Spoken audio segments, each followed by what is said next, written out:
আজকে HS 2025 third সেমিস্টারের যে নতুন one act play riders to the C, সেই রাইডার্স টু দ্য সি এর OMR based multiple choice test কিছু কোয়েশ্চেন এবং তার উত্তরগুলি নিয়ে আলোচনা করব।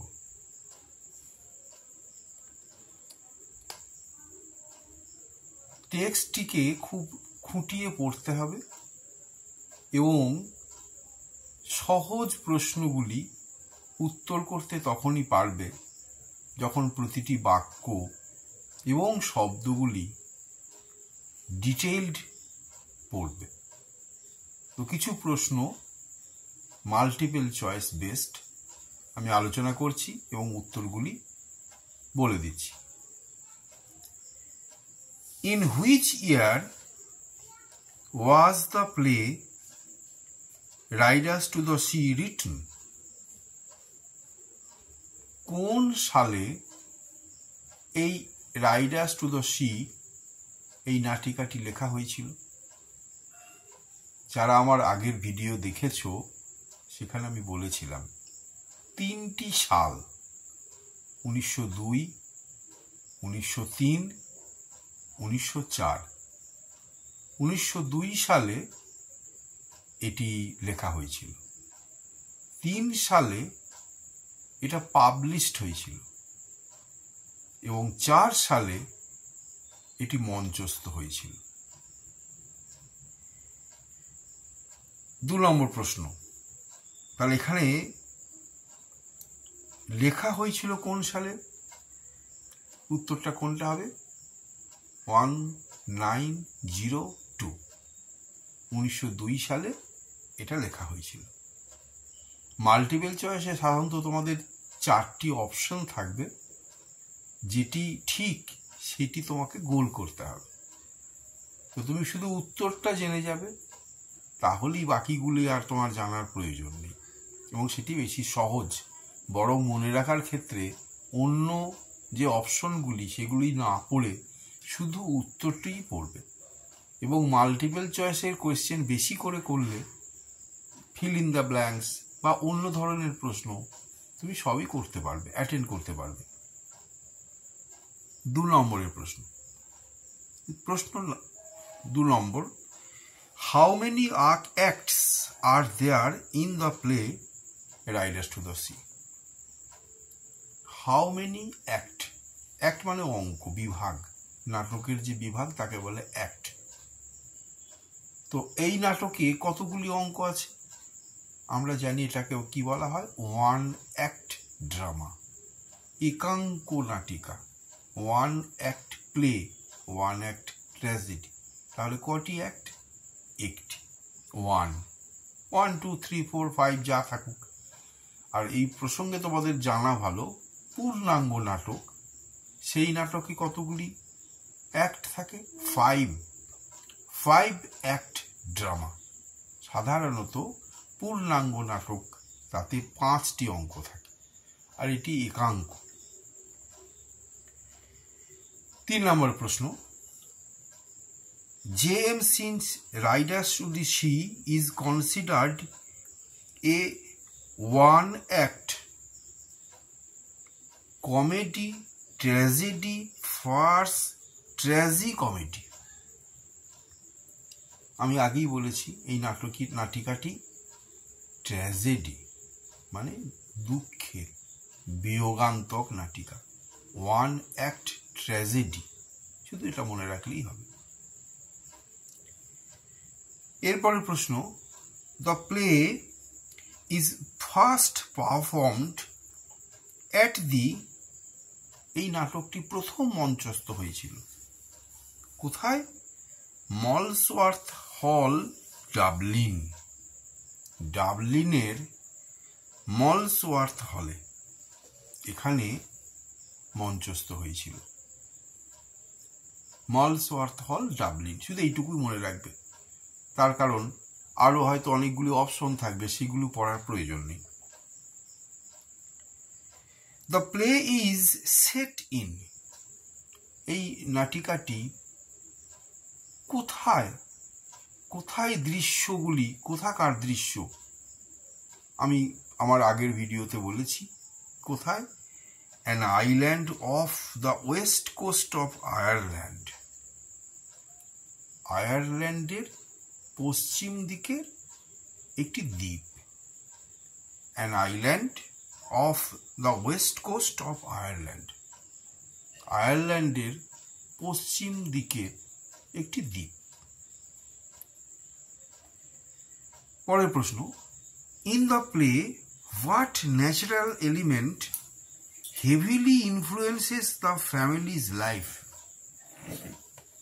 এই নাটকে হোয়াট ন্যাচারাল এলিমেন্ট, প্রাকৃতিক কোন উপাদান, কোন বিষয়টি প্রচুরভাবে প্রভাব ফেলেছে এদের জীবনে, পরিবারের জীবনে?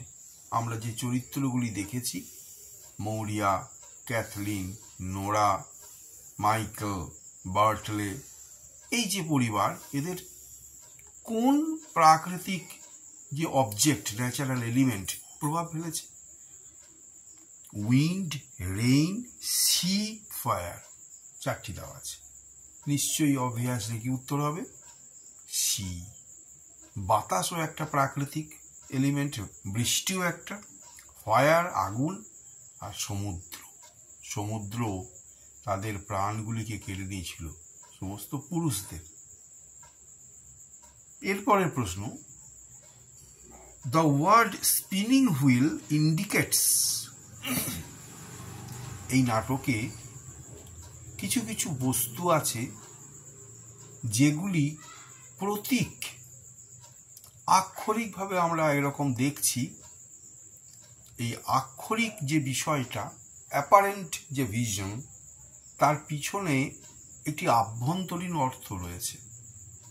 এখানে এই যে স্পিনিং হুইল, চরকা, চরকা কাটছিল ক্যাথলিন, যখন প্রথম দৃশ্যে আমরা দেখতে পাই ক্যাথলিন চরকা কাটছিল।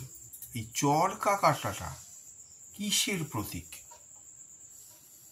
কন্টিনিউটি অফ লাইফ, আমাদের জীবনের যে গতিময়তা, চলমানতা, এটারই প্রতীক।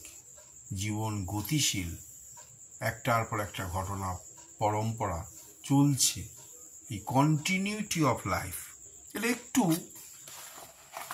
গভীরের, একটু চিন্তার, মানে সবগুলোই একদম টেক্সচুয়াল ওয়ার্ড বেসিক হবে না, একটু তোমাদের ভিতরেও থাকবে প্রশ্ন। The new boards standing by the wall are used for making, দেওয়ালে কিছু কাঠের তক্তা ছিল, সেই কাঠের তক্তাগুলো কি বানানোর জন্য ছিল?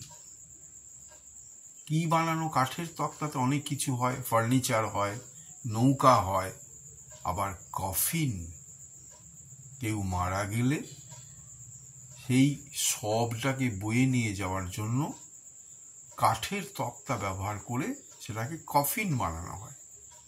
এই নাটকে ট্র্যাজেডি, মৌরিয়া, তার স্বামী, তার শ্বশুর, তার 4টি সন্তান প্রত্যেককে হারিয়েছে, সমুদ্রে মাছ ধরতে গিয়ে তারা মারা গেছে। এরপর কার পালা? মাইকেল। 9 দিন ধরে তাকে খোঁজ পাওয়া যাচ্ছে না, এবং সম্ভবত মাইকেল মারা গেছে এই ভেবেই কয়েকটি কাঠের তক্তা সে কিনে এনেছে এবং বাড়িতে ঠেসানো আছে। চরম দুর্বিষহ, দুঃখের, মর্মস্পর্শী ঘটনা। এই কাঠগুলি কি জন্য রয়েছে? কফিন বানানোর জন্য। পরের প্রশ্ন, Kathleen is a girl of about, Kathleen তার বয়স কত? আমরা নাটকের সময় দেখেছি আমার আগের ভিডিওগুলিতে, অ্যাবাউট 20 years, 20 বছর। একইভাবে নোরার বয়সটা সেইভাবে বলা নেই, ইয়াং গার্ল, সিম্পল, কম বয়সী বাচ্চা মেয়ে। What is Kathleen doing at the beginning of the play? তার মানে নাটক যখন শুরু হয় তখন ক্যাথলিন কি করছিল? তোমাদের মনে রাখার কথা, ক্যাথলিন কি করছিল? বলেছিলাম কেক বানানোর আগে ময়দা আটা সেটাকে নিয়ে ফেটাতে হয়, মাখানো। ইংরেজিতে কি? Kneading cake. নিডিং, KNEADING, একটু আনকমন শব্দ। Kneading cake. নাটক যখন শুরু হয় তখন মঞ্চ যখন খুলে যায়, পর্দা সরে যায়, আমরা দেখি ক্যাথলিন সে কেক বানানোর জন্য ময়দাটাকে ফেটাচ্ছে। After entering the cottage kitchen, Nora asks about which person. তোমাদের বুঝতে হবে প্রশ্নের মানেটা। ক্যাথলিন ময়দা ফেটাচ্ছিল, তারপর সে কি করলো?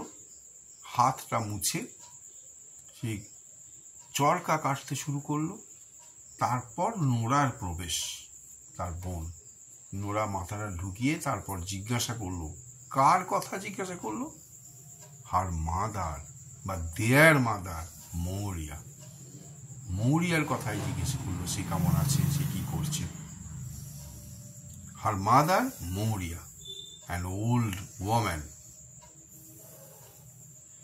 What is Maurya doing at the start of the play? আমরা যখন নাটক শুরু হয় তখন মৌরিয়া কি করছে আমরা জানতে পারি। আমরা শুনেছি, দেখেছি মৌরিয়া লাইং ডাউন, শোবার ঘরে সে শুয়ে রয়েছে। এইগুলি সাধারণত আমাদের প্রাথমিক যে মাল্টিপল চয়েস টেস্ট তার কিছু প্রশ্ন এবং উত্তর আমি তোমাদের বলে দিলাম। তোমরা ধীরে ধীরে আস্তে আস্তে পড়বে। আমি আমার পরের ভিডিওগুলিতে আরও যে বিভিন্ন ধরনের প্রশ্ন হবে, OMR বেস্ট 1 নম্বরের filling in the blanks, column matching বা আরও বিভিন্ন রকমের প্রশ্ন, আমি সেগুলি নিয়ে আলোচনা করব।